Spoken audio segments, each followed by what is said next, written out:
नमस्कार मित्रांनो, आज मी आमचे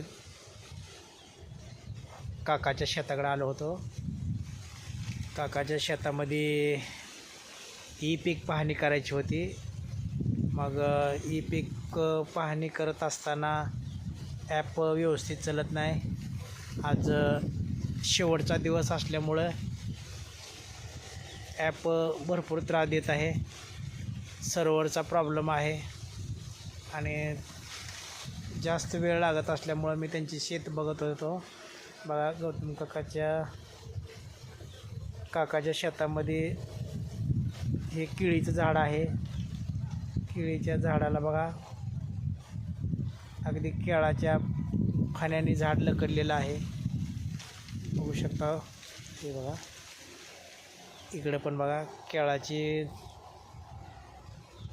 काकाची त्याची 4 ते 5 झाडं आहेत आणि चारही झाडांना केळीच्या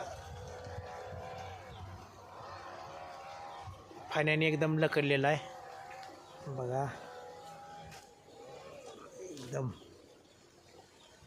केळीच्या बघू शकता मित्रांनो, कसं एकदम लकडलेला आहे. एकदम पूर्णपणे केळी आलेली आहे. आणि काही दिवसात जर निसर्गाच्या प्रक्रियेनुसार जर केळी ऑटोमॅटिक झाडावर पिकली तर अगदी त्याची क्वालिटी चांगली लागते आणि एकदम गोडपणा असतो. नैसर्गिक पद्धतीनं ती पिकायला पाहिजे. हे बघा मित्रांनो, हे बघा, हे केळीचं झाड इकडं पण बघू शकतो. इकडच्या पण इकडं बघा, इकडं पण केळीच्या ह्यानं लकडलेलं आहे. शेजारी आंब्याचं झाड आहे आणि आंब्याच्या झाडावर यावर्षी बहुतेक रोग पडलेला असल्यामुळं आंब्याला एकच फाट्याला तोर आला आहे. बाकीच्या कुठल्याही फाट्याला तोर आला नाही. म्हणजे त्याला एका फाट्यालाच फक्त आंबे येण्याची शक्यता आहे. आणि इकडं बघा, पाठीमागं इकडं चिकूचं झाड आहे, केळीची झाडं आहेत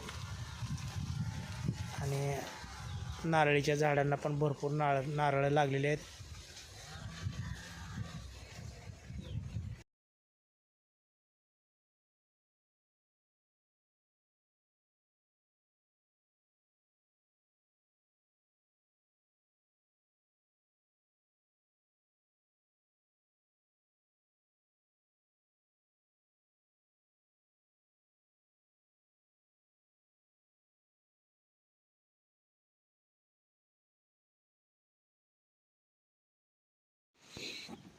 हे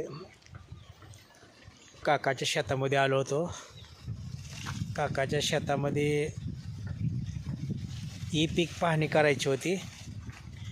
ई पीक पाहणी करताना त्यांच्या शेतामध्ये गहू पेरलेला आहे. गहू एकदम जबरदस्त आला आहे.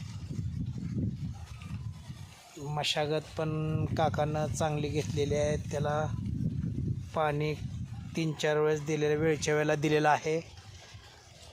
अगदी हिरवागार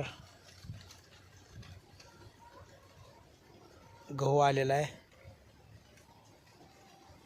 बघा, काकाच्या शेतामध्ये हे बघा, नारळाची झाडं आहेत.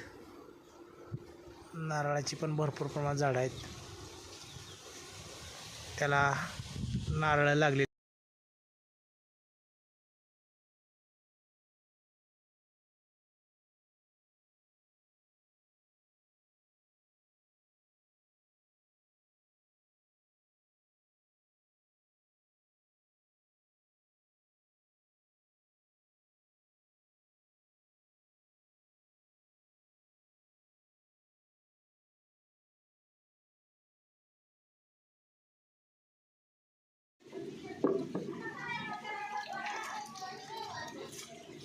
मुंडे काय करलं? गाडी धुवायला तू. गाडी कशा कशाने धुवायला? पाणी पाणी आणले. आणलंय का? बघितलं. कुठं आहे? बघितलं आहे. दाखवर पाणी कुठं आहे ते? इथं. एवढंच का? बरं बरं बरं. चांगली घासू घासू देऊ हा. बघू इकडं दिसते का? हां तू दिसला पाहिजे ना. तू देऊ आलेला गाडी.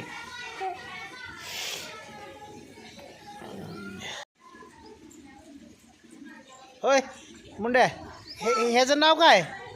हे मागच्या कुत्र्याचं नाव काय? कुठलं? कुठलं? खो खो घ्यायचं ह्याचं नाव काय?